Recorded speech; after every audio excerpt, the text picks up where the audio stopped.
नमस्कार, दी ओलिगो देखने वालों का स्वागत है। महाराष्ट्र में विधानसभा चुनाव को लेकर सियासी पारा लगातार चढ़ता जा रहा है।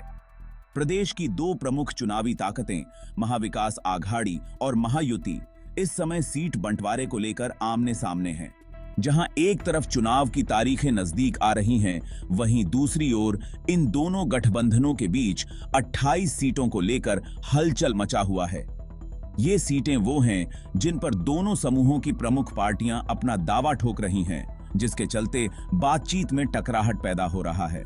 इंग्लिश न्यूज के लिए www.theoligo.com पर विजिट करें। अब खबर डिटेल में। कल की रात को केंद्रीय गृह मंत्री अमित शाह के साथ महायुति की एक अहम बैठक हुई, जिसमें महाराष्ट्र के आगामी विधानसभा चुनाव को लेकर 260 सीटों पर सभी दलों के बीच सहमति बन चुकी है। यह एक बड़ी उपलब्धि मानी जा रही है, लेकिन 28 सीटों पर अभी भी मतभेद बने हुए हैं। इन सीटों पर बीजेपी, शिवसेना और एनसीपी के बीच सहमति नहीं बन पाई है।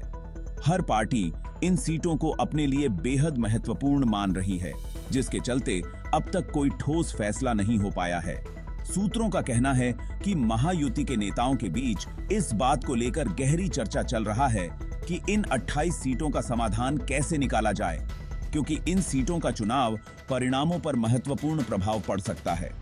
महाराष्ट्र की राजनीति में इन सीटों की खास अहमियत है और इसलिए कोई भी दल इन्हें आसानी से छोड़ने को तैयार नहीं है। इसी तरह महाविकास आघाड़ी में भी सीटों के बंटवारे पर मुश्किलें बरकरार हैं। खबरों के मुताबिक महाविकास आघाड़ी के सहयोगी दल शिवसेना, कांग्रेस और एनसीपी ने भी अब तक 260 सीटों पर सहमति बना ली है, लेकिन यहां भी 28 सीटें ऐसी हैं जिन पर इन तीनों पार्टियों के बीच टकराव है। इन सीटों पर कोई पार्टी पीछे हटने को तैयार नहीं है, जिससे गठबंधन में तनाव जारी है। ये 28 सीटें महाराष्ट्र के चुनावी संतुलन में बेहद महत्वपूर्ण भूमिका निभाती हैं। इन सीटों पर चुनाव लड़ने का मतलब है गठबंधन की जीत के लिए मजबूत आधार तैयार करना। इनमें से कई सीटें ऐसी हैं जहां पर पिछले चुनावों में कांटे की टक्कर देखने को मिली थी। इसलिए हर पार्टी इन सीटों को अपने पक्ष में रखना चाहती है, ताकि आने वाले चुनाव में उनकी स्थिति मजबूत हो सके। विशेषज्ञों का मानना है कि ये 28 सीटें बड़े नेताओं और प्रभावशाली क्षेत्रों से जुड़ी हुई हैं, जहां जनता के बीच पकड़ मजबूत करना जरूरी है।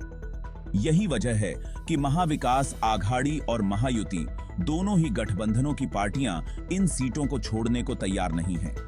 राजनीतिक विश्लेषकों के मुताबिक अगर इन सीटों पर समझौता नहीं हुआ तो गठबंधन के भीतर तनाव पैदा हो सकता है, जो चुनावी परिणामों को प्रभावित कर सकता है। जैसे जैसे चुनाव की तारीख नजदीक आ रही है, सीट बंटवारे को लेकर दोनों गठबंधनों पर दबाव बढ़ता जा रहा है। महाविकास आघाड़ी और महायुति दोनों ही अपने अपने गठबंधनों को मजबूत बनाए रखने की कोशिश कर रहे हैं, लेकिन 28 सीटों का ये पेंच अगर नहीं सुलझा तो गठबंधनों के भीतर विवाद गहरा सकता है। राजनीतिक माहौल में अब यह चर्चा जोरों पर है कि क्या ये दोनों गठबंधन इन सीटों पर समझौता कर पाएंगे या फिर सीटों का बंटवारा और अधिक कठिन हो जाएगा। आने वाले दिनों में इन सीटों को लेकर क्या निर्णय लिया जाता है, यह देखना बेहद दिलचस्प होगा। आज के लिए इतना ही। न्यूज अपडेट के लिए बेल आइकन को दबा दें और चैनल को सब्सक्राइब, लाइक, शेयर जरूर करें। आपका कीमती समय देने के लिए धन्यवाद।